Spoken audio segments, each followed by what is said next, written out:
할렐루야. 8월 25일 화요일 아침 기도를 시작하도록 하겠습니다. 다 함께 사도신경으로 신앙 고백하겠습니다. 나는 전능하신 아버지 하나님, 천지의 창조주를 믿습니다. 나는 그의 유일하신 아들 우리 주 예수 그리스도를 믿습니다. 그는 성령으로 잉태되어 동정녀 마리아에게서 나시고 본디오 빌라도에게 고난을 받아 십자가에 못 박혀 죽으시고 장사된 지 사흘 만에 죽은 자 가운데서 다시 살아나셨으며 하늘에 오르시어 전능하신 아버지 하나님 우편에 앉아 계시다가 거기로부터 살아있는 자와 죽은 자를 심판하러 오십니다. 나는 성령을 믿으며 거룩한 공교회와 성도의 교제와 죄를 용서받는 것과 몸의 부활과 영생을 믿습니다. 아멘. 오늘 우리 주신 하나님 말씀 이사야 34장 1절에서 17절의 말씀입니다. 이사야 34장 1절에서 17절의 말씀 한 절씩 나누어서 교독하시고 마지막 17절 말씀은 한 목소리로 함께 봉독하겠습니다. 열국이여 너희는 나와 들을지어다. 민족들이여 귀를 기울일지어다.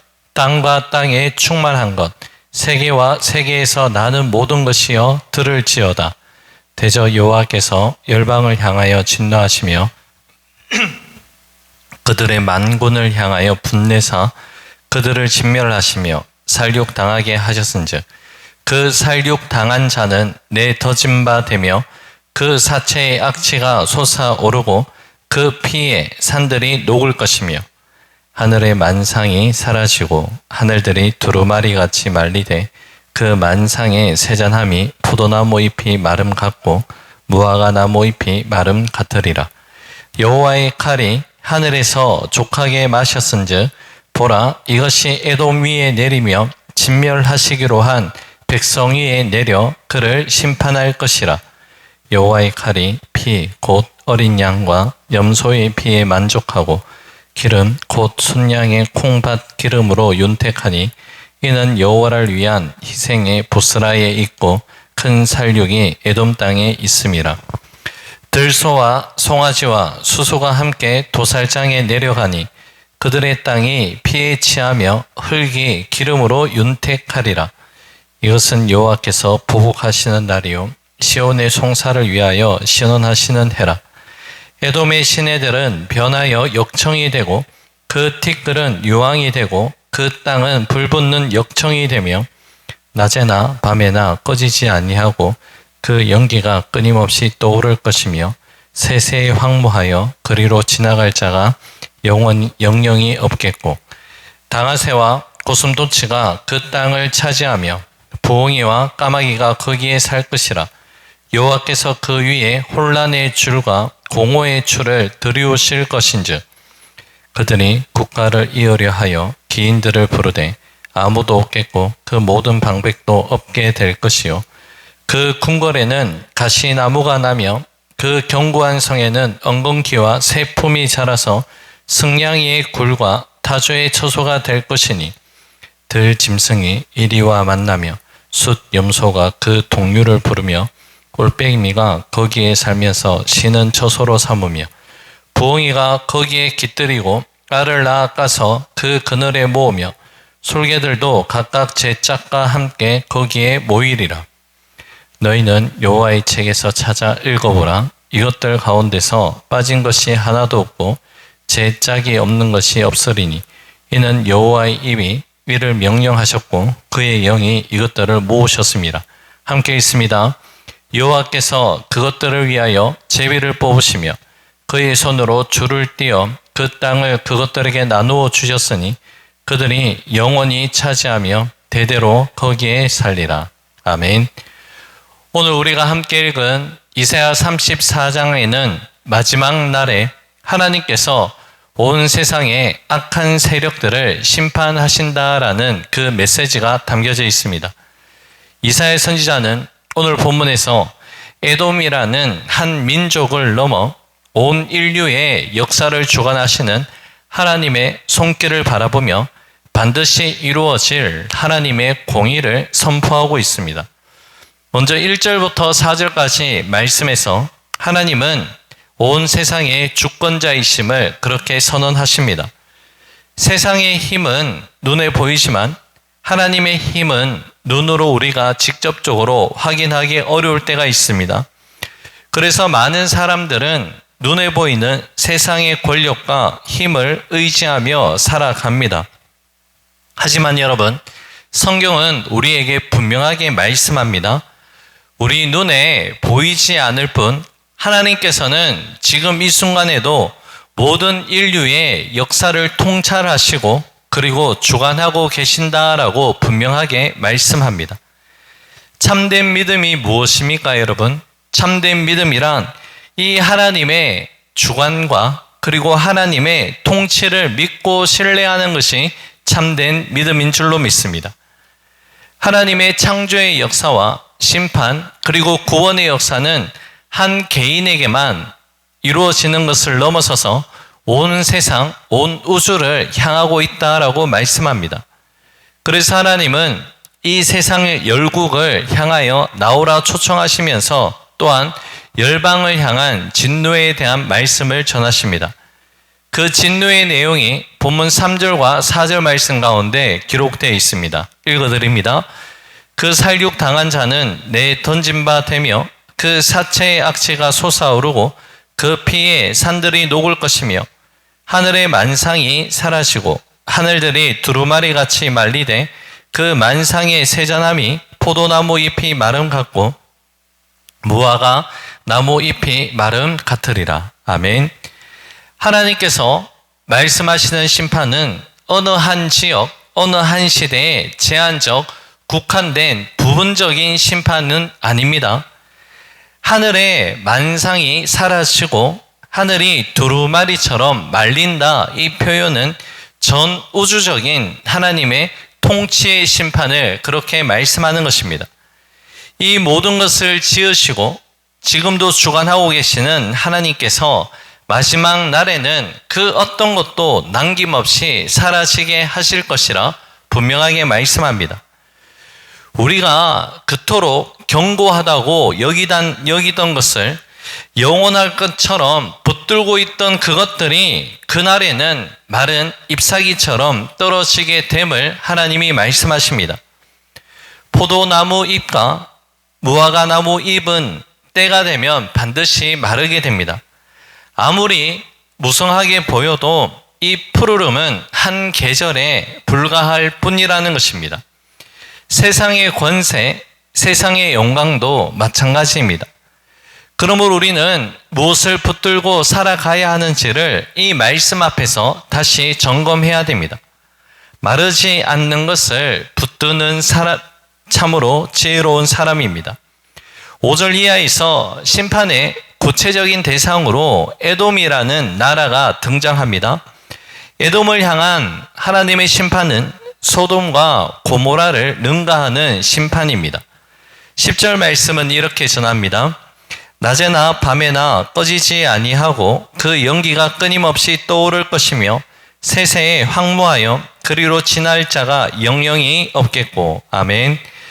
에돔으로 상징되는 악인을 향한 하나님의 심판이 이토록 철저하게 진행된다는 것을 말씀합니다. 이사야가 지적하는 에돔의 죄악은 다름 아닌 하나님 앞에서 교만입니다. 겉으로는 거짓되고 위선된 모습으로 자신의 모습을 감출 수는 있지만 그 속은 철저하게 하나님을 무시하는 교만으로 가득 차 있습니다. 교만이란 결국 내 인생의 주인의 자리에 하나님이 아니라 내가 앉아 있는 것을 뜻하는 것이죠. 하나님이 계시지 않은 것처럼 판단하고 하나님의 말씀보다 내 생각을 앞세우는 태도가 바로 교만입니다. 에돔은 바위 틈에 견고한 요새를 의지하며 누구도 자신들을 끌어내지 못한다라고 자신했지만 오히려 이 자신감이 심판을 불러오는 하나의 통로가 되고 말았습니다. 자, 그렇다면 이스라엘 역사에 있어서 에돔이란 나라는 어떠한 나라입니까? 이삭의 장남이자 야곱의 형이었던 에서의 후손들이 바로 에돔입니다. 에돔은 다른 이방 민족들과 달리 이스라엘과 한 부모의 피를 나눈 혈연이었습니다.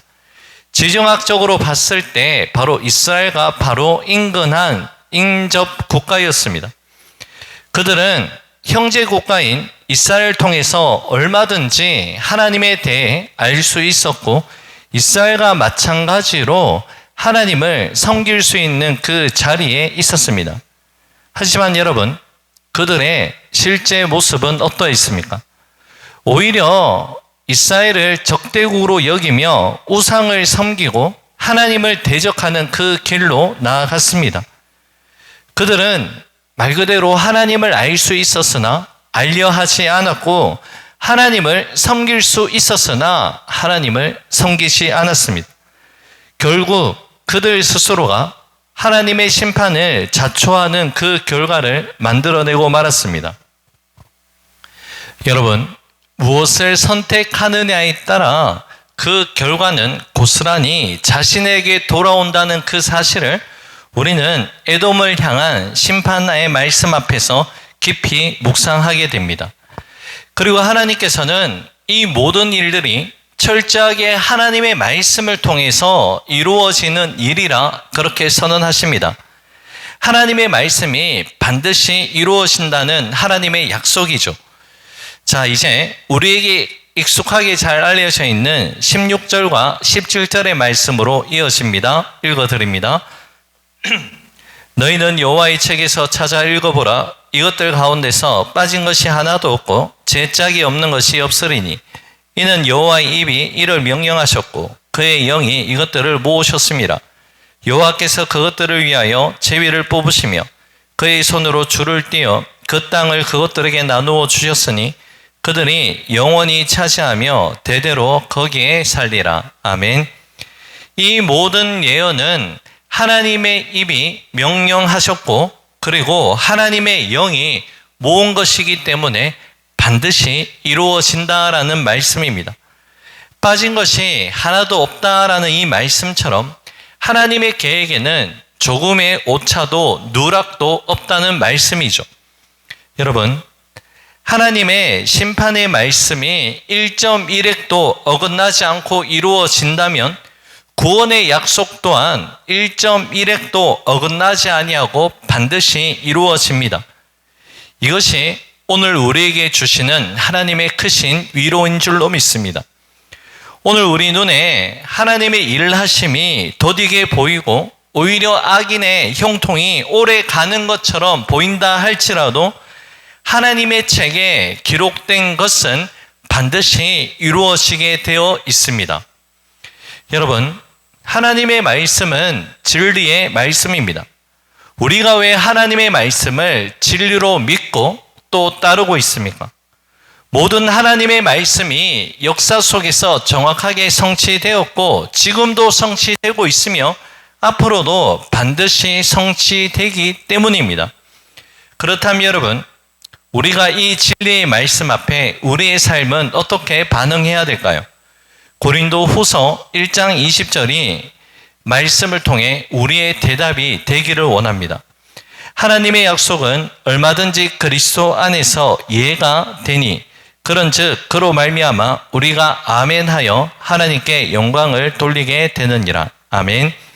하나님께서 하신 모든 약속은 그리스도 안에서 모두 예가 된다라고 말씀합니다. 하나님께서 먼저 예라고 말씀하셨으니 이제 우리가 드릴 응답은 무엇입니까? 바로 그 말씀에 아멘으로 화답하며 아멘의 삶을 살아가야 됩니다. 아멘은 단순히 종교적 습관적 그 소리가 아니라 그 말씀대로 내가 살아가겠습니다라는 삶의 고백이요 결단입니다. 에돔은 하나님을 알 수 있는 자리에 있으면서도 끝끝내 아멘 하지 않았습니다. 그러나 우리는 그리스도 예수 안에서 아멘으로 응답하는 백성인 줄로 믿습니다. 이제 오늘의 말씀을 맺겠습니다. 여러분, 하나님의 심판은 악인들에게는 심판의 날이지만 하나님의 심판은 의인들에게는 구원의 날이요 은혜의 날인 줄로 믿습니다. 의인은 하나님 말씀 앞에 예라고 대답하며 순종하는 사람이 의인입니다. 에돔처럼 알면서도 외면하는 자리가 아니라 거부하는 모습이 아니라 들은 말씀 앞에 즉시 아멘으로 응답하는 자리에 설 수 있는 우리가 되기를 원합니다. 오늘 이 하루도 하나님 앞에서 의인의 삶을 살아가시되 그리스도 예수 안에서 예라고 대답하며 순종하는 삶을 살아갈 수 있기를 주님의 이름으로 간절히 축복합니다. 기도하겠습니다. 고맙고 감사하신 사랑의 주님, 하나님 말씀 앞에 1.1획도 변함없이 그 말씀이 이루어지는 그 말씀 앞에 우리가 예라고 아멘으로 화답하며 아멘의 삶을 살아갈 수 있는 우리가 될 수 있도록 역사하여 주옵소서. 모든 것 주님께 감사드리며 예수님 이름으로 기도 올려 드립니다. 아멘. 하늘에 계신 우리 아버지, 아버지의 이름을 거룩하게 하시며 아버지의 나라가 오게 하시며 아버지의 뜻이 하늘에서와 같이 땅에서도 이루어지게 하소서. 오늘 우리에게 일용할 양식을 주시고 우리가 우리에게 잘못한 사람을 용서하여 준 것 같이 우리 죄를 용서하여 주시고 우리를 시험에 빠지지 않게 하시고 악에서 구하소서. 나라와 권능과 영광이 영원히 아버지의 것입니다. 아멘. 개인적으로 기도하는 시간을 가집니다.